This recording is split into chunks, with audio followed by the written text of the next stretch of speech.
As the world wakes up to the climate change crisis, scientists are looking for ways to cool our world. Part of the problem is our reliance on fossil fuels. Transport accounts for 25% of global CO2 emissions. One way to utilise this greenhouse gas is to turn it into a valuable commodity, but that takes enormous amounts of energy. It helps if you're in a country where 100% of the electricity comes from renewable sources.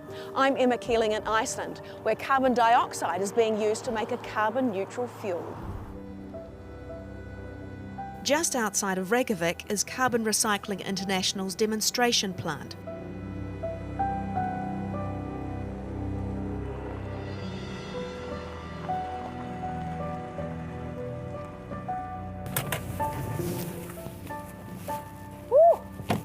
Balmy day in Iceland, Benedict? Yeah, we call it a normal summer day. So all the process happens in our production plant, but first what we need to do is to get the CO2. And the CO2 comes from this geothermal power plant, which is only 700 meters away, which is using volcanic activity, steam that is formed by the volcanoes underneath our feet, as a power source to make electricity and make also heating hot water for the nearby municipalities.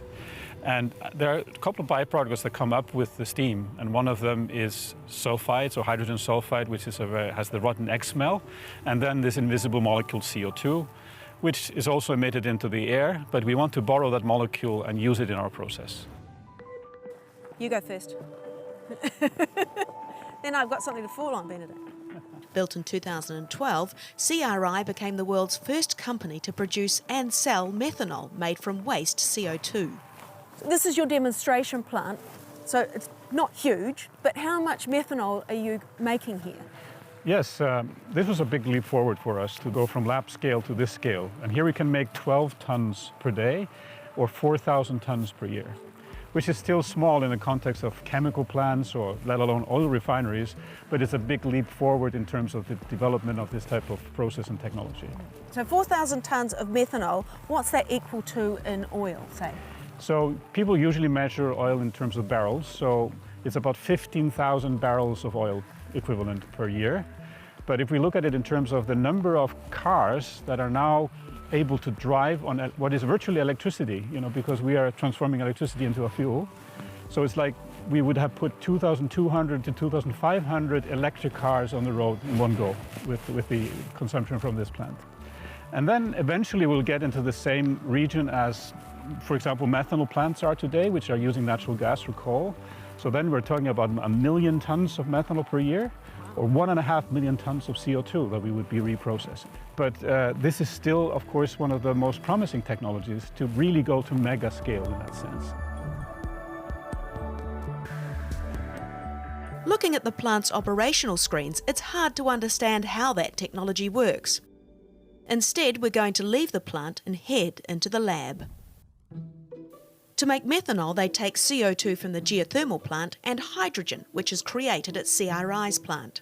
Now we have to see where the other reaction partner is coming from, which is molecular hydrogen.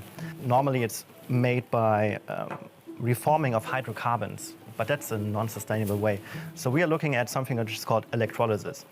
Hydrogen is extracted by passing an electric current through water. And if I turn on the electricity now, it should evolve some bubbles. And as you can hear and as you can also see, there are some bubbles forming, and this is oxygen and hydrogen that we are forming here. So this is basically our second reaction partner that we're producing here at the moment.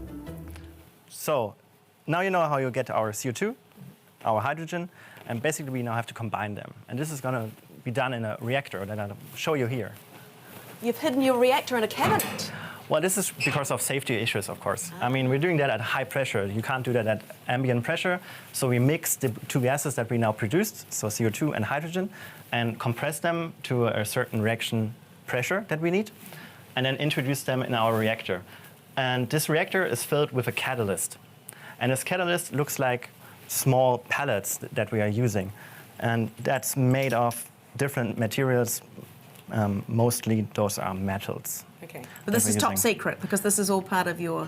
Well, it's a mixture of metals that are, I mean, I can tell you that there is, for example, copper in there and zinc, but of course I won't give you the exact mixture because that's protected by our property, intellectual property. So these are basically in here. Okay. And we introduce the reaction gases, which is hydrogen and CO2, from the top. They are introduced here and heated to a certain temperature and react on the surface of this catalyst to accelerate the reaction rate. After the reaction in the reactor, we basically cool it down to ambient room temperature. And methanol is a liquid at room temperature. Here we can see the crude methanol catch pot, basically. Crude methanol is basically a mixture of 50% water and 50% methanol. And the crude methanol comes out and then you split it. Exactly. So crude methanol, in theory, can be used, for example, for a methanol fuel cell, because there you need water and methanol. But what we do is, as we are using it mostly as a fuel additive or as a fuel, we purify it by distillation. The end product is clear and clean. The difference between methanol, or burning methanol, and burning a hydrocarbon such as heptane, you can really see that it's a clean burning fuel. So what you see is that you don't produce any pollutant such as soot, what you normally get if you burn diesel or gasoline. Methanol is on the left, and its blue flame shows it contains no impurities. So are you building plants elsewhere? We have started a couple of projects abroad that are quite limited, small in scale. One in Germany, where we were using CO2 from a coal-fired power plant. And we were showing that you could actually produce with fluctuating wind energy methanol from that resource. And now we're building a plant up in Sweden, in the north of Sweden, in combination with a steel plant. And we're going to use both hydrogen and CO2 from the steel manufacturing process. So basically transforming those resources into methanol. Methanol can replace petrochemicals in a variety of products, including paints and plastics. But right now, it's helping me get to the airport. What percentage of the fuel used in this car is actually methanol? This car is designed to run both on 100% gasoline as well as 100% methanol. So right now, when we're driving, it's on a 100% methanol. Most petrol cars can actually safely take up to 20% methanol, and then the rest would be 80% gasoline.